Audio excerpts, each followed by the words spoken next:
बनता है हमारा पहला पोटेंशियल सवाल, जिसमें ये बोला जाएगा दो मैंगनीज है so many unpaired electrons yet its melting point is very very less. Why? Ionization energy में तो आपको दिमाग ही नहीं मारना है। क्यों?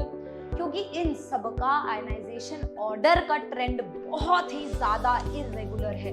All these elements have a higher irregular trend of ionization energy. Technically देखा जाए तो कॉपर का +1 स्टेट अच्छा होना चाहिए। कौन सा स्टेट अच्छा होना चाहिए बेटा?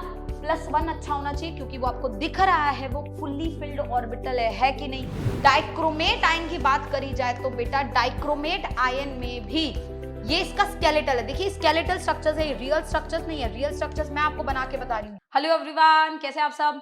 मैं हूं Bhavna Juneja. I welcome you all for the rapid revision series. और आज हम लोग एक बहुत ही फेमस चैप्टर की बात करने वाले हैं, that is D and F block elements. I am very sure आप लोग अगर ये चैप्टर पढ़ते हैं तो ये ऐसा चैप्टर होता है जो बच्चे बार बार बोलते हैं कि मैम हमने एनसीईआरटी से पढ़ लिया पर हमें समझ नहीं आया। हाँ, नहीं आता, क्योंकि d and f block elements में एनसीईआरटी में ऐसी ऐसी चीजें हैं जो कि काफी ज्यादा कॉम्प्लिकेटेड लैंग्वेज में एनसीईआरटी ने रखी हुई है। इसलिए हम ये रैपिड रिवीजन कर रहे हैं ताकि वो कॉम्प्लिकेटेड लैंग्वेज को मैं सबसे सिंपलेस्ट तरीके से आप लोगों को समझा सकूं, राइट? आज हम इस चैप्टर में पूरे के पूरे एनसीईआरटी का पोस्टमार्टम करने वाले हैं। पूरी की पूरी एनसीईआरटी के हर एक टेबल को देखने वाले हैं और हर एक चीज का क्रक्स क्या है उसको हम आपके सामने रखने वाले हैं, ताकि ये चैप्टर आपका एकदम परफेक्ट हो जाए नीट के लिए, राइट? बिना टाइम वेस्ट करे लेट्स स्टार्ट विद इट। देखिए डी ब्लॉक एलिमेंट्स नाम से आपको क्या पता चलता है? डी ब्लॉक एलिमेंट्स वो होते हैं जिनके लास्ट इलेक्ट्रॉन डी ऑर्बिटल में आता है। बट जितने डी ब्लॉक एलिमेंट्स होते हैं उनको हम ट्रांजिशन एलिमेंट्स भी बोलते हैं, लेकिन सारे डी ब्लॉक को हम लोग ट्रांजिशन नहीं बोलते। ये बात मैंने आपको पीरियोडिसिटी में भी बताई थी, वो सीरीज को भी देखिएगा आप जाके। हम लोग ये बोलते हैं कि डी ब्लॉक के एलिमेंट्स सारे के सारे ट्रांजिशन बोले जाते हैं, except zinc, cadmium and mercury, क्योंकि there is a difference between the element which are known as transition and the difference which is known as DNF block. तो ट्रांजिशन एलिमेंट्स वो होते हैं बेटा जिनके पास इनकम्प्लीट डी ऑर्बिटल प्रेजेंट रहता है उनके वैलेंस मतलब ग्राउंड स्टेट में बोल लो या फिर बोल लो उनके मोस्ट कॉमन ऑक्सीडेशन स्टेट में। तो इनकम्प्लीट डी ऑर्बिटल या तो ग्राउंड स्टेट में या फिर मोस्ट कॉमन ऑक्सीडेशन स्टेट में। अगर ऐसा है तो हम उन एलिमेंट्स को बोलेंगे ट्रांजिशन। जिंक, कैडमियम, मरकरी जो हमारे ग्रुप 12 के पार्ट हैं उनको हम डी ब्लॉक बोलते हैं, बट ट्रांजिशन नहीं बोलते। पहली चीज तो ये। दूसरी चीज बेटा, जैसे मैं बोल रही हूं डी ब्लॉक एलिमेंट्स या फिर ट्रांजिशन एलिमेंट्स, एक बात याद रखिएगा, ये सारे के सारे बेटा मेटल्स होते हैं और जो भी मेटल्स होते हैं बेटा वो सब शो करते हैं मेटालिक बॉन्डिंग। क्या शो करते हैं? Metallic bonding. इसलिए सारे के सारे डी ब्लॉक एलिमेंट्स का मेल्टिंग पॉइंट बोल लो या एंथैल्पी ऑफ एटमाइजेशन बोल लो, वो सब डिपेंड करता है उनकी मेटालिक बॉन्डिंग की स्ट्रेंथ पे। जो भी डी ब्लॉक एलिमेंट्स हैं उनके अंदर जितने ज्यादा अनपेयर्ड इलेक्ट्रॉन होंगे, ध्यान से सुनेंगे मेरी बात, जितने ज्यादा अनपेयर्ड इलेक्ट्रॉन होंगे उतना स्ट्रॉन्ग उनका मेटालिक बॉन्डिंग होगा। जितना स्ट्रॉन्ग उनका मेटालिक बॉन्डिंग होगा उतना ज्यादा उनका मेल्टिंग पॉइंट हाई होगा। They will have higher melting point. तो अगर हम मेल्टिंग पॉइंट का ग्राफ देखें जो हमें एनसीईआरटी ने दिया है, इन सारे टेबल्स को आपको देखना है, उसमें जैसे जैसे अनपेयर्ड इलेक्ट्रॉन्स बढ़ रहे हैं मेल्टिंग पॉइंट बढ़ रहा है। देखिए जैसे जैसे अनपेयर्ड इलेक्ट्रॉन्स बढ़ रहे हैं मेल्टिंग पॉइंट बढ़ रहा है। टाइटेनियम की कॉन्फ़िगरेशन के अनपेयर्ड इलेक्ट्रॉन्स देख लीजिए। टाइटेनियम होता है बेटा D2, 2 अनपेयर्ड हो गए। वैनेडियम में 3 अनपेयर्ड हो गए। क्रोमियम में बहुत सारे अनपेयर्ड हो गए, मतलब D5S1 है। लेकिन वैसे ही अगर हम मैंगनीज में जाए बेटा, ये भी तो D5S2 है, इसमें भी तो 5 अनपेयर्ड है। लेकिन आप देख पा रहे हैं, इस पे मैं स्टार लगा रही हूं, आप देख पा रहे हैं यहां पर एक मेल्टिंग पॉइंट में डिप आया है। Same pattern you will observe बेटा 3D सीरीज के जैसे ही 4D सीरीज में टेक्नीशियम पे डिप आया है, 5D सीरीज में उसी तरीके से रिहीनियम पे भी एक डिप आया है। तो आप ये नोटिस कर रहे हैं कि जैसे जैसे मेल्टिंग पॉइंट का वेरिएशन बढ़ता जा रहा है, अनपेयर्ड इलेक्ट्रॉन बढ़ते जा रहे हैं। लेकिन मैंगनीज जिसमें 5 अनपेयर्ड हैं उसमें ऐसा क्या हो गया कि मेल्टिंग पॉइंट एकदम से डिक्रीज हो गया बेटा? तो ये इसलिए हुआ है क्योंकि एक होता है अनपेयर्ड होना, दूसरा होता है अनपेयर्ड इलेक्ट्रॉन को मेटालिक बॉन्डिंग में पार्टिसिपेट कराना। तो मैंगनीज के पास बहुत ज्यादा अनपेयर्ड हैं, बट ये कॉन्फ़िगरेशन इतनी स्टेबल है कि ये इस अपने स्टेबल इलेक्ट्रॉन्स को मेटालिक बॉन्डिंग में पार्टिसिपेट ही नहीं कराता है। तो इसलिए ये बनता है हमारा पहला पोटेंशियल सवाल, जिसमें ये बोला जाएगा दो मैंगनीज है so many unpaired electrons yet its melting point is very very less. Why? This is because of the stable electronic configuration of manganese D5 half filled हो जाता है, इसलिए ये अपने अनपेयर्ड इलेक्ट्रॉन को मेटालिक बॉन्डिंग में participate नहीं कराता। यही सेम सीरीज बेटा टेक्नीशियम और हीनियम के साथ चलती है। तो इस पूरे को आपको ऑर्डर वाइज याद नहीं करना, को पहली चीज समझनी है अनपेयर्ड इलेक्ट्रॉन, दूसरी चीज समझनी है मैंगनीज पे डिप आया है। अब आप यहां से देखिए सबसे लास्ट में आप किसको एक्सपेक्ट करेंगे? कॉपर और जिंक को एक्सपेक्ट करेंगे क्योंकि वो D10 हो जाते हैं। तो मेल्टिंग पॉइंट लीस्ट किसका होगा 3D सीरीज में? जिंक का होगा, कॉपर का होगा। सेकेंड लीस्ट क्या होगा? ध्यान से सुनो, सेकेंड लीस्ट कौन हो रहा है बेटा? मैंगनीज हो रहा है। उसके बाद जैसे ही आप आयरन पे गए, उसने अपने डी ऑर्बिटल को पार्टिसिपेट कराया। अनपेयर्ड इलेक्ट्रॉन जैसे जैसे धीरे धीरे कम होते जा रहे हैं, आयरन के पास 4 अनपेयर्ड है और फिर 3 अनपेयर्ड है। जैसे जैसे अनपेयर्ड कम होते जा रहे हैं, वापस से हमारा पैटर्न रिज्यूम हो रहा है। तो सबसे पहले melting point enthalpy of atomization is directly proportional to unpaired electron and there is a dip because of the stable electronic configuration. क्या बात समझ आ गई है? दूसरे पॉइंट पे आते हैं, 3D सीरीज वालों से मेल्टिंग पॉइंट ज्यादा होता है 4D सीरीज का, उससे ज्यादा मेल्टिंग पॉइंट किसका होता है बेटा? 5D सीरीज का। क्या ये बात क्लियर है? Last but not the least, this pattern जो मैंने आपको बोला 3D से मेल्टिंग पॉइंट में यहां लिख देती हूं, 3D सीरीज से ज्यादा होता है 4D सीरीज का, 4D सीरीज से ज्यादा होता है 5D सीरीज का। लेकिन बेटा ये पैटर्न कॉपर सिल्वर गोल्ड में वैलिड नहीं है। इस बात को एनसीईआरटी ने ग्राफिकली ऐड किया है। आपके लिए भी ये एक इंपॉर्टेंट PYQ का सवाल बनता है कि आप ध्यान रखिए, कॉपर सिल्वर गोल्ड में कॉपर 3D है, सिल्वर हमारा 4D है, गोल्ड हमारा 5D है, लेकिन वहां पर ये मेल्टिंग पॉइंट का सीरीज वैलिड नहीं है। Melting point in silver copper gold में सबसे लीस्ट मेल्टिंग पॉइंट सिल्वर का होता है, फिर गोल्ड का होता है और बेटा ज्यादा किसका होता है? कॉपर का। ये बात आप याद रखेंगे। क्या ये बात समझ आई है? तो पहली चीज जो हमने डिस्कस करी बेटा था वो था मेल्टिंग पॉइंट, जहां पे मैंगनीज के ऊपर आपका ध्यान होना चाहिए, टेक्नीशियम रिहीनियम आपके ऊपर ध्यान होना चाहिए और आपका ध्यान यहां होना चाहिए। क्या ये बात क्लियर है? सेम पैटर्न बेटा एंथैल्पी ऑफ एटमाइजेशन के लिए भी होता है। अब नेक्स्ट चलते बेटा, that is their atomic radius. देखिए ये एस ब्लॉक एलिमेंट्स नहीं है, ये पी ब्लॉक एलिमेंट्स नहीं है, इनके लिए एटॉमिक रेडियस नॉर्मली वेरी नहीं करता।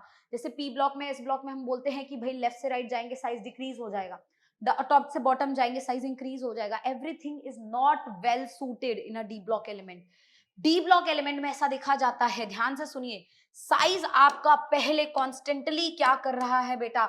डिक्रीज कर रहा है। ऑलमोस्ट उसके बाद आपका साइज कांस्टेंट हो गया, फिर स्लाइट आपके साइज में क्या वेरिएशन शो करा है? इंक्रीज शो करा है। ऐसा क्यों हुआ है? इनिशियली जब साइज डिक्रीज हो रहा है बेटा, जेड इफेक्टिव रोल प्ले कर रहा है। जैसे जैसे न्यूक्लियर चार्ज बढ़ रहा है साइज कम होता जा रहा है, लेकिन ये पहले कुछ एलिमेंट्स के लिए ही वैलिड है। उसके बाद जैसे ही हम इन कुछ एलिमेंट्स पर पहुंचते हैं, हमारा साइज नियरली क्या रहता है बेटा? सेम रहता है। और जैसे ही हम लास्ट के एलिमेंट्स पे जाते हैं, हमारा एटॉमिक रेडियस या साइज इंक्रीज करने लगा है।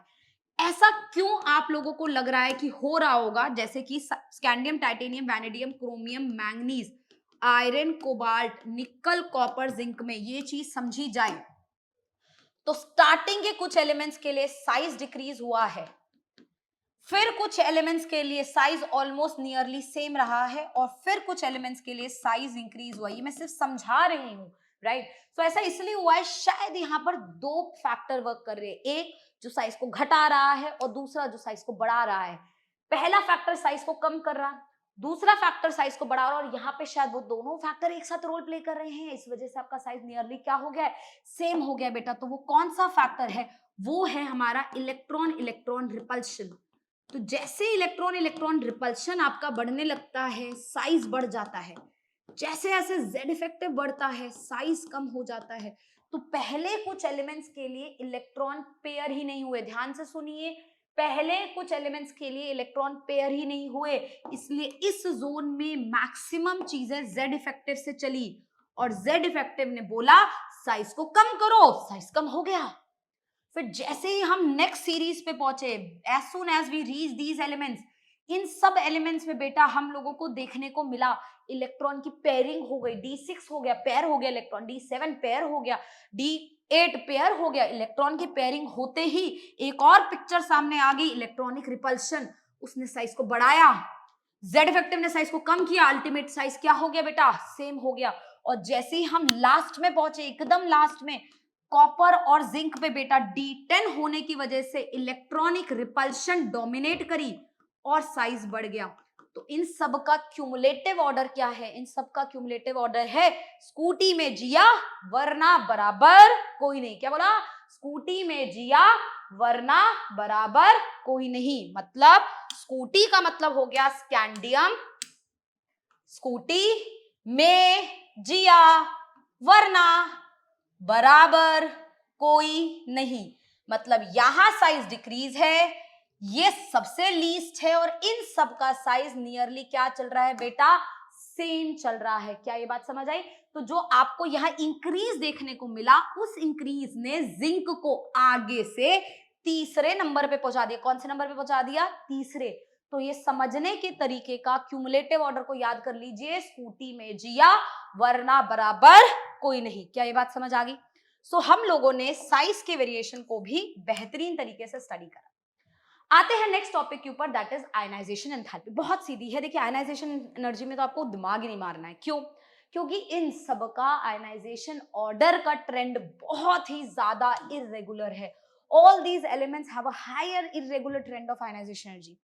नॉर्मल बोला जाए तो आयनाइजेशन लेफ्ट से राइट बढ़ रही है, मोटा मोटा देखा जाए तो आयनाइजेशन बढ़ रही है, लेकिन जोन वाइज बढ़ रही है। मतलब पहले आयनाइजेशन मान लो 600 किलो जूल है, फिर एकदम 700 हुई, फिर लास्ट में जाके 900 हुई, तो बढ़ रही है। लेकिन 700 में ही बहुत सारे वेरिएशन है, एकदम बढ़ गई, एकदम कम होगी, तो इतना ऑर्डर हम लोग नहीं बना सकते। तो पहली चीज हमें समझनी है, ऑर्डर तो हम नहीं बना सकते, तो हम ये तो जान सकते हैं कि इररेगुलर ट्रेंड का रीजन क्या है। इररेगुलर ट्रेंड का बेटा रीजन है कि जो 3s 4s और 3d ऑर्बिटल की एनर्जी है बेटा, वो नियरली सेम है।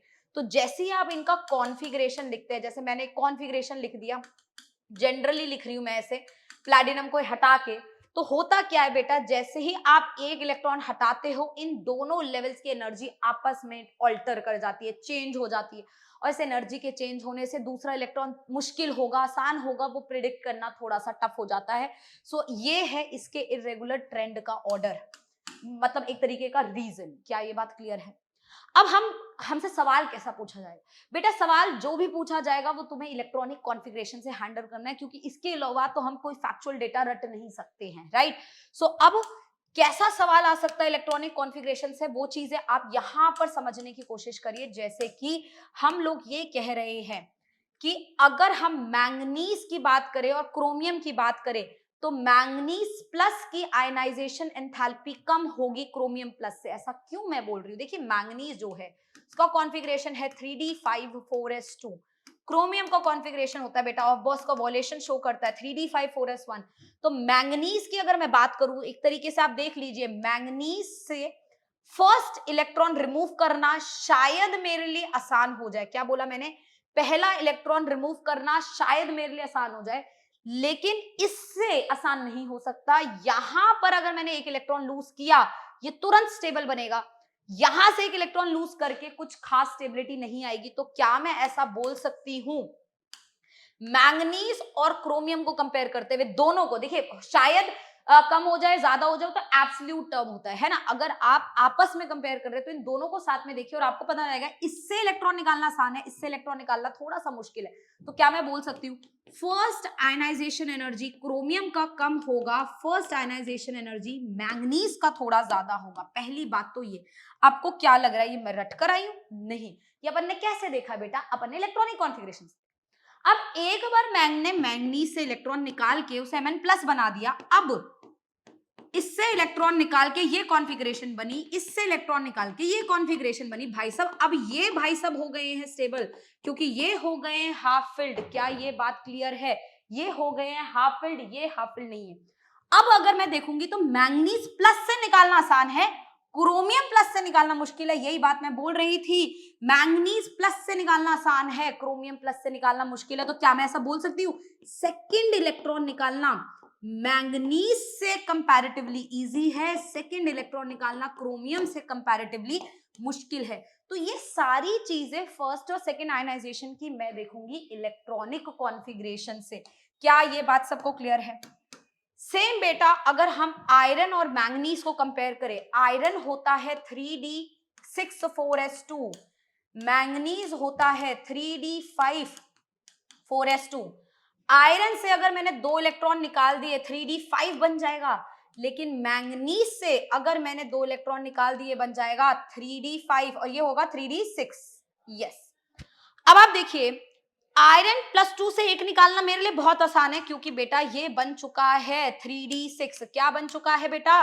3d6, 3d6। यस, मैंगनीज बन गया 3d5। मैंगनीज से इलेक्ट्रॉन निकालना अब बहुत मुश्किल है, मतलब थर्ड आयनाइजेशन, तीसरे इलेक्ट्रॉन हटा रही हूं ना, थर्ड आयनाइजेशन अपन की मैंगनीज की ज्यादा होगी या आयरन की ज्यादा होगी? बेटा मैंगनीज की ज्यादा होगी, वो तीसरा इलेक्ट्रॉन निकालना नहीं चाहेगा और आयरन तीसरा इलेक्ट्रॉन निकालना चाहेगा। तो अब मैंने लगे हाथ सेकंड के साथ साथ थर्ड का भी कंपैरिजन कर दिया। थर्ड आयनाइजेशन एनर्जी मैंगनीज की ज्यादा होगी और थर्ड आयनाइजेशन एनर्जी आयरन की कंपैरेटिवली लेसर होगी। तो मैं जो भी कंपैरिजन करूंगी वो on the basis of electronic configuration करूंगी। क्या मेरी बात क्लियर है? परफेक्ट। थोड़ा सा आगे बढ़ते हैं और एक बहुत मजेदार कंसेप्ट पर आते हैं जो है ऑक्सीडेशन स्टेट। देखिए अभी कुछ सीरीज टाइम पहले हम लोगों ने पी ब्लॉक डिस्कस करा था, आपने जरूर वो लेक्चर देखा होगा, जाके देखिएगा। पी ब्लॉक में हमने डिस्कस किया था कि जब हम पी ब्लॉक की बात करते हैं वहां पर 2 प्रकार की स्टेट होती है, एक हाईएस्ट और एक अदर। लेकिन जो डी ब्लॉक एलिमेंट्स होते हैं they have a unique tendency to show variable oxidation state, they have a unique tendency to show variable oxidation state. इन सब की ऑक्सीडेशन स्टेट एक एक वैल्यू से कम हो रही होती है, एक एक से बढ़ रही होती है, एक एक से कम हो रही होती है, लेकिन पी ब्लॉक में यही स्टेट 2 2 से कम होती है। याद करो बेटा, जाओ देखो देखो, याद नहीं आ रहा देखो पी ब्लॉक, याद आएगा। 5 के बाद 3 आता था सीधा, 3 के बाद 1 आता था। यहाँ पर क्या है? 5 के बाद सीधा 4, 4 के बाद 3, मतलब यहाँ डिफरेंस एक एक का है, पी ब्लॉक में डिफरेंस 2 2 का है। पी ब्लॉक में fix number of oxidation state है, डी ब्लॉक में वेरिएबल ऑक्सीडेशन स्टेट है। क्या बात क्लियर है?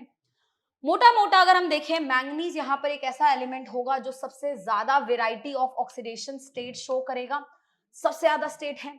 ऑक्सीडेशन स्टेट्स का अगर आप शेप देखेंगे तो आपको एक वी शेप दिखेगा, यहां से धीरे धीरे नंबर ऑफ ऑक्सीडेशन स्टेट बढ़ी, मैक्सिमम आई मैंगनीज पे, धीरे धीरे कम हुई। मोस्टली आप देख सकते हैं कुछ ऑक्सीडेशन स्टेट यहाँ बोल्ड है। All these oxidation state which are generally bold are the higher states. जैसे जैसे आप यहां देखेंगे ये भी बोल्ड स्टेट है। बोल्ड स्टेट जनरली जो होती है, बोल्ड में जो लिखी गई है जनरली वो है जो कॉमन ऑक्सीडेशन स्टेट्स हैं। तो क्या आप देख पा रहे हैं राइट की तरफ जाते हुए +2 की स्टेबिलिटी धीरे धीरे बढ़ती जा रही है, +2 स्टेट आपकी कॉमन होती जा रही है। तो ये चीज आप ऑब्जर्व करिए। दूसरी चीज आप ऑब्जर्व करिए, क्रोमियम के लिए 6 के साथ थर्ड स्टेट भी अच्छी है, मैंगनीज की 7 के साथ 2 स्टेट भी अच्छी है, आयरन की 3 2 दोनों अच्छी है, कॉपर की 2 अच्छी है। ये सब क्या चल रहा है बेटा, क्यों हो रहा है सब? देखिए सिंपल है, मैंगनीज की हाईएस्ट बोलूं, क्रोमियम की हाईएस्ट बोलूं, वैनेडियम की हाईएस्ट बोलूं, टाइटेनियम की हाईएस्ट बोलूं, मैं किसी की भी अगर हाईएस्ट स्टेट पकड़ के चलूं, वो तो इसलिए स्टेबल है क्योंकि उतने हटाने के बाद उसके अंदर एक नोबल गैस कॉन्फ़िगरेशन आ जाएगा। मतलब अगर मैंगनीज को 7 में बना दूंगी तो 3d 0 हो जाएगा, 4s 0 हो जाएगा। तो अंदर क्या आ गया बेटा? अंदर आ गया पूरा का पूरा फिल्ड कॉन्फ़िगरेशन, फिल्ड इलेक्ट्रॉन्स। तो किसी भी एलिमेंट का highest state fully filled inner core की वजह से हो रहा है, ये मेरे को समझ आ गया। मुझे क्या नहीं समझ आ रहा? मुझे ये नहीं समझ आ रहा कि क्रोमियम +3 क्यों अच्छा है भाई। क्रोमियम जो है वो 3d5 4s1 है, तो क्रोमियम +3 क्या होगा? क्रोमियम +3 तो d3 होगा। मैम d3 ना हाफ फिल्ड है, नहीं फुली फिल्ड है। d3 अच्छा है तो है क्यों? बेटा d3 इसलिए अच्छा है क्योंकि यहाँ पे हाफ फिल्ड T2G आता है। आपको पढ़ा है ना, आपने पढ़ा होगा कोऑर्डिनेशन T2GeG, है ना? तो हाफ फिल्ड T2G होने की वजह से क्रोमियम का +3 भी अच्छा हो जाता है। क्या ये बात क्लियर है? मैंगनीज का +2 क्यों अच्छा है? ये बात तो क्लियर है, इजी है, 3d5 होता है, हाफ फिल्ड है, समझ आ रहा है। आयरन का +3 क्यों अच्छा है बेटा? वो भी 3d5 होता है, समझ आ रहा है। मतलब आयरन मेरे लिए सॉर्टेड है, मैंगनीज मेरे लिए सॉर्टेड है, क्रोमियम मैंने सॉर्ट कर दिया, हाईएस्ट स्टेट क्लियर है। अब एक बंदा फंस गया जिसके ऊपर तुम फंसोगे, वो है कॉपर। ये मेरे लिए बहुत बड़ा गेम चेंजर है बेटा, आज मैं मार्क कर रही हूं, तुम याद रखोगे मेरी बात, बहुत जरूरी है। कॉपर के लिए क्या हो रहा है, ध्यान दो बेटा, बहुत ज्यादा ध्यान देना है आपको इस बात में। कॉपर D10S1 होता है, कॉपर +1 3D10 होगा, कॉपर +2 3D9 होगा। टेक्निकली देखा जाए तो कॉपर का +1 स्टेट अच्छा होना चाहिए। कौन सा स्टेट अच्छा होना चाहिए बेटा, +1 अच्छा होना चाहिए, क्योंकि वो आपको दिख रहा है वो फुल्ली फिल्ड ऑर्बिटल है कि नहीं। लेकिन नहीं, फिर से एक्सपेक्टेशन हर्ट्स, कॉपर का +2 की स्टेबिलिटी बहुत ज्यादा है +1 से, ये बात याद रखिए। कॉपर की +2 की स्टेबिलिटी बहुत ज्यादा है +1 से। ऐसा इसलिए है क्योंकि यहां पर हाइड्रेशन एनर्जी बहुत ज्यादा है। क्या बहुत ज्यादा है बेटा, हाइड्रेशन एनर्जी बहुत ज्यादा है। तो इस बात को समझिए, मैंने यहाँ पे इसका एविडेंस भी दिया आपको, बहुत इंपॉर्टेंट है कि कॉपर में +2 की स्टेबिलिटी +1 से इसलिए ज्यादा है क्योंकि कॉपर +2 का हाइड्रेशन एनर्जी उसके सेकेंड आयनाइजेशन को कॉम्पनसेट करता है। इसलिए आप देखेंगे कॉपर +1 डिस्प्रपोर्शनेट भी करता है। क्या ये बात क्लियर हुई। तो आपको यहां से जो जो चीजें मार्क करके समझाई, जो जो ऑक्सीडेशन स्टेट्स करके समझाई, वो आप सबको ध्यान रखनी है। क्लियर है। फटाफट से इन ऑक्सीडेशन स्टेट का इंप्लीकेशन पढ़ते हैं, जो कि बहुत इंपॉर्टेंट है और इलेक्ट्रोड पोटेंशियल में देखा जाता है। अगर हम इलेक्ट्रोड पोटेंशियल की बात करें, ये सारे पोटेंशियल है बेटा M+2 से M, मतलब मैं किसी एलिमेंट को अपने +2 से उसके न्यूट्रल स्टेट में कन्वर्ट करने की टेंडेंसी देख रही हूं। अब ध्यान से सुन लेगा, बहुत आसान है। किसी भी स्टेट का अगर +2 अच्छा हो गया तो वो 0 में कन्वर्ट नहीं होगा, और अगर 0 में कन्वर्ट नहीं होगा तो ये कन्वर्जन मुश्किल होगा, इसलिए उसका E0 नेगेटिव होगा। E0 RP क्या होगा, नेगेटिव होगा, क्योंकि वो रिड्यूस नहीं होना चाहेगा। यही है सारे एलिमेंट्स के लिए, जिन जिन के आपको पता है सबसे ज्यादा +2 अच्छा है, उन सब के लिए E0 RP नेगेटिव है। देख लीजिए सारे के सारे एलिमेंट्स की मैं बात कर रही हूँ। कौन कौन सारे एलिमेंट्स ले रही हूँ बेटा, मैं जिंक ले रही हूँ, जिंक के लिए भी आपको पता है +2 अच्छा है, D10 है। मैंगनीज ले रही हूँ, मैंगनीज के लिए भी आपको अभी बताया +2 अच्छा है, D5। तो इनके लिए E0 वैल्यू मोस्ट नेगेटिव है, क्योंकि इनके लिए +2 अच्छा है। समझ आ गई बात, क्लियर है, कोई दिक्कत नहीं है। जिनके लिए +2 अच्छा नहीं है उनके लिए ये वैल्यू जो है पॉजिटिव आनी चाहिए। क्या बोला मैंने, जिनके +2 अच्छा नहीं है उनके लिए वैल्यू पॉजिटिव आनी चाहिए। लेकिन कमाल की बात ये है, ये वैल्यू पॉजिटिव किसके लिए आई तो किसके लिए आई, कॉपर के लिए आई। E0 वैल्यू कॉपर +2 से कॉपर का पॉजिटिव आ रहा है, बाकी सारे एलिमेंट्स का नेगेटिव आ रहा है। तो क्या मेरा कहने का मतलब ये है कि कॉपर +2 अच्छा नहीं है। अभी तो मैं बोल रही थी कॉपर +2 अच्छा है, ये क्या हो गया, ये हुआ कि मैं किससे कंपेयर कर रही हूं वो इंपॉर्टेंट है। आप कंपैरिजन नहीं सुनते हैं। कॉपर +2 अच्छा है कॉपर +1 से। क्या बोला मैंने, कॉपर +1 से। लेकिन कॉपर +2 अच्छा नहीं है किससे, कॉपर से। Stability of copper +2 is higher than copper +1 but lower than that of copper.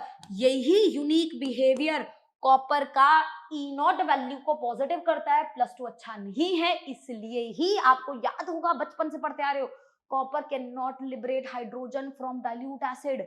Copper can not liberate that, क्योंकि कॉपर +2 से 0 में कन्वर्ट होना चाहता है, ऑक्सीडाइज होना नहीं चाहता। क्या ये बात सुनकर आपको मजा नहीं आया भाई, मुझे बहुत समझाने में बहुत मजा आ गया। कॉपर +2 अच्छा है कॉपर +1 से, पर बुरा है कॉपर से, बात याद रखेंगे। Is that clear.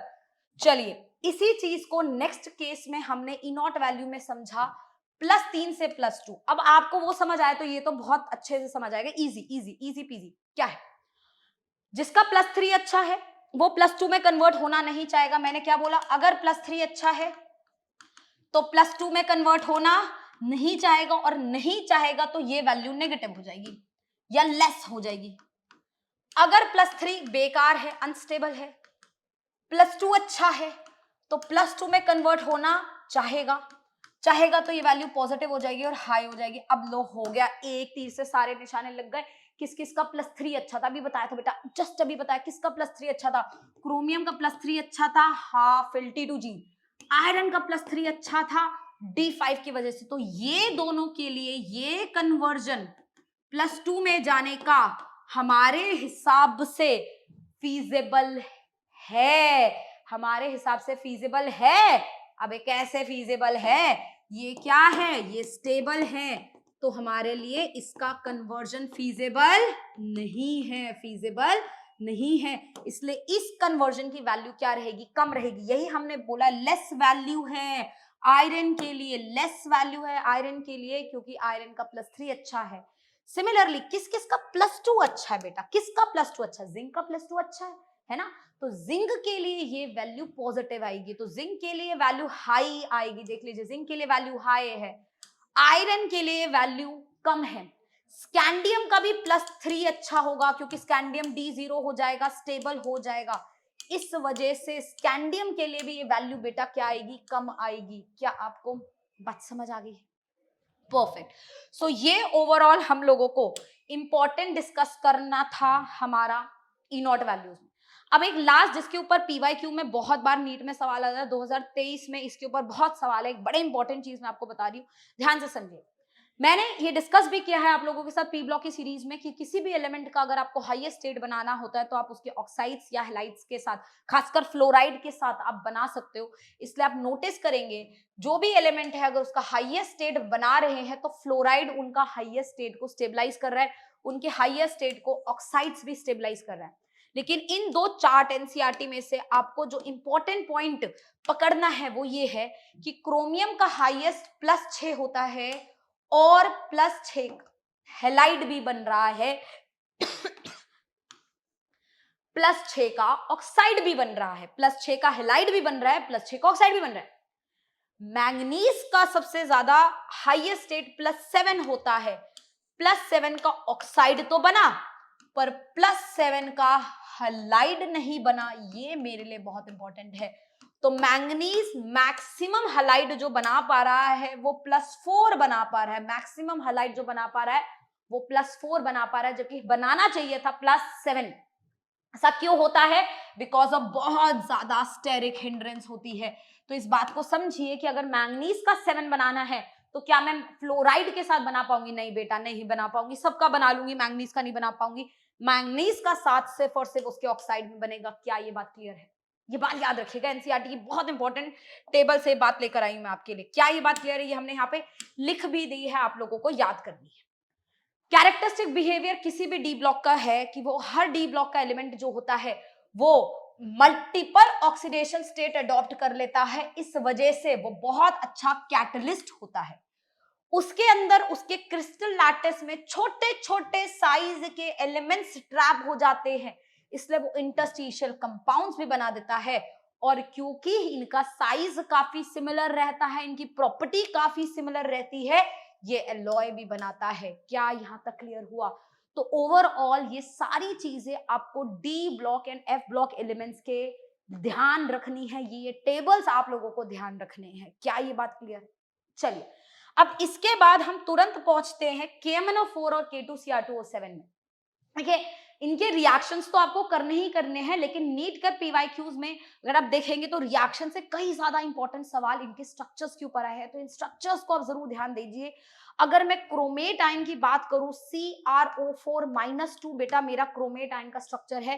Chromate ion tetrahedral होता है, इस तरीके से इसका स्केलेटल स्ट्रक्चर होता है बेटा, ये इसका स्केलेटल स्ट्रक्चर है। असली स्ट्रक्चर क्रोमेट आयन का ये होता है, तो आप इसे ध्यान दीजिए।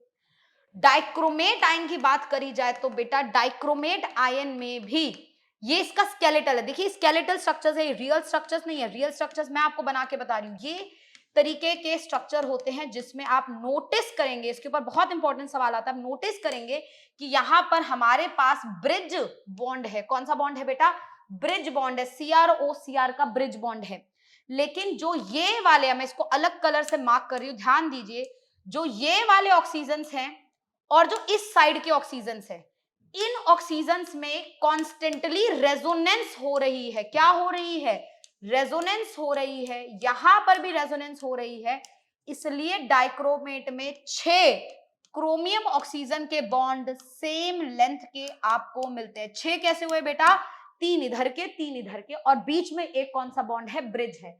ये भी टेट्राहेड्रल होता है और डाइक्रोमेट आयन ऑरेंज कलर का होता है, और इसका ऑरेंज कलर का कारण होता है चार्ज ट्रांसफर। क्या कारण होता है बेटा, चार्ज ट्रांसफर। ये सब आप एक बार रिवीजन भी करोगे कोऑर्डिनेशन में। सेम चीज अगर आप मैग्नेट और परमैंगनेट में देखते हो तो आपको ये बात समझनी है कि हमारे जितने भी मैग्नेट और परमैंगनेट आयन है, मैग्नेट होता है MnO4-2, परमैंगनेट होता है MnO4-। ये हमारा डायामैग्नेटिक होता है क्योंकि इसमें D0 है, पर ये हमारा पैरामैग्नेटिक होता है क्योंकि इसके अंदर D1 है। तो इस बात को आप थोड़ा समझिएगा, ये चीज ध्यान दीजिएगा। ये दोनों स्ट्रक्चर्स भी अगेन हमारे टेट्राहेड्रल होते हैं, राइट। तो बेटा इसके साथ अपन डी को समाप्त कर रहे हैं, लेकिन मुझे आपको बहुत इंपॉर्टेंट इंफॉर्मेशन बतानी है एफ ब्लॉक के ऊपर। बात को गांठ बांध लीजिएगा, ऐसा कोई पेपर नहीं है नीट का जिसमें एफ ब्लॉक लैंथेनाइड एक्टिनोइड का कॉन्फ़िगरेशन नहीं है, ऐसा कोई पेपर नहीं है। तो आप इसकी कॉन्फ़िगरेशन अच्छे से करके जाइए। इस बात का ध्यान रखिए कि लैंथेनॉइड्स में एटॉमिक रेडियाई का जो ऑर्डर है वो फ्लक्चुएटिंग है, एटॉमिक रेडियाई का ऑर्डर फ्लक्चुएटिंग है। लेकिन अगर आयनिक रेडियाई को देखेंगे, आयनिक रेडियाई स्मूथली डिक्रीज करता है, आयनिक रेडियाई स्मूथली डिक्रीज करता है, जिसको हम लोग नाम देते हैं लैंथेनॉइड कॉन्ट्रैक्शन। क्या नाम दे देते हैं, लैंथेनॉइड कॉन्ट्रैक्शन। ये बात याद रखिएगा, जितने भी लैंथेनॉइड्स के एलिमेंट्स हैं, जितने भी लैंथेनाइड्स के एलिमेंट्स हैं, ये सब हमारे लैंथनम के बाद एग्जिस्ट करते हैं 58 एटॉमिक नंबर से 71 एटॉमिक नंबर। इनके बीच में scandium, yttrium, lanthanum, actinium, T जरा हाफ ध्यान से सुनिए इस बात को, यहां पर कहीं ना कहीं लैंथेनॉइड सीरीज है। लैंथेनॉइड में साइज कम हो रहा है लैंथेनॉइड कॉन्ट्रैक्शन की वजह से। इसका संगति का असर हैफनियम पर और उसके आगे वाली प्रजातियों पे पड़ता है, इसलिए जिरकोनियम और हैफनियम का साइज नियरली सेम हो जाता है कि जिरकोनियम कह रहा है साइज इंक्रीज कर, लैंथेनम कह रहा है साइज डिक्रीज कर, तो अल्टीमेटली इनका साइज क्या हो जाता है, सेम। तो जो भी एलिमेंट हमारे डी ब्लॉक में है लैंथेनम के बाद, मतलब लैंथेनाइड सीरीज के बाद आ रहे हैं, मतलब 4D सीरीज और 5D सीरीज के, उनका साइज हमारा क्या हो जाएगा, ऑलमोस्ट सिमिलर हो जाएगा। ये बहुत इंपॉर्टेंट कंक्लूजन है लैंथेनाइड कॉन्ट्रैक्शन का। जैसे लैंथेनॉइड कॉन्ट्रैक्शन होती है वैसे ही बेटा हमारी एक्टिनॉइड कॉन्ट्रैक्शन होती है। एक्टिनॉइड कॉन्ट्रैक्शन ज्यादा डोमिनेंट है लैंथेनाइड कॉन्ट्रैक्शन से। याद रखिए एक्टिनॉइड्स की कॉन्फ़िगरेशन भी आप याद करके जाएंगे।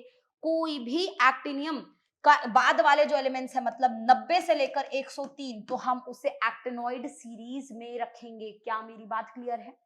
और ये जो सारे के सारे लैंथेनम, और बहुत सिंपल बात बता रही हूं, एक्टिनियम है ना बेटा, इनकी जीवन सॉर्टेड है, इनको मल्टीपल स्टेट से मतलब नहीं है। ये कहते हैं हम चाहे कोई भी स्टेट बना ले, हम सबके लिए स्टेबल स्टेट +3 है। क्या बोला, हम सबके लिए स्टेबल स्टेट +3 है। हम +4 में भी होंगे ना बेटा तो +3 में आएंगे, +2 में भी होंगे ना बेटा तो +3 में आएंगे। इस वजह से बहुत सारे एलिमेंट्स जो +2 बनाते हैं वो +3 में जाने की कोशिश करते हैं और स्ट्रॉन्ग रिड्यूसिंग एजेंट बन जाते हैं।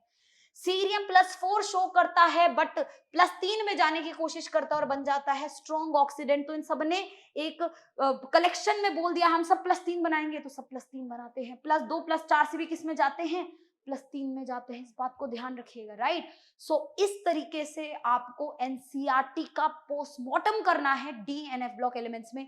ये ग्राफ, ये स्टेटमेंट जो मैंने यहाँ लगाए हैं बेटा, ये सब आपको एनसीईआरटी से अच्छे से पढ़ने हैं।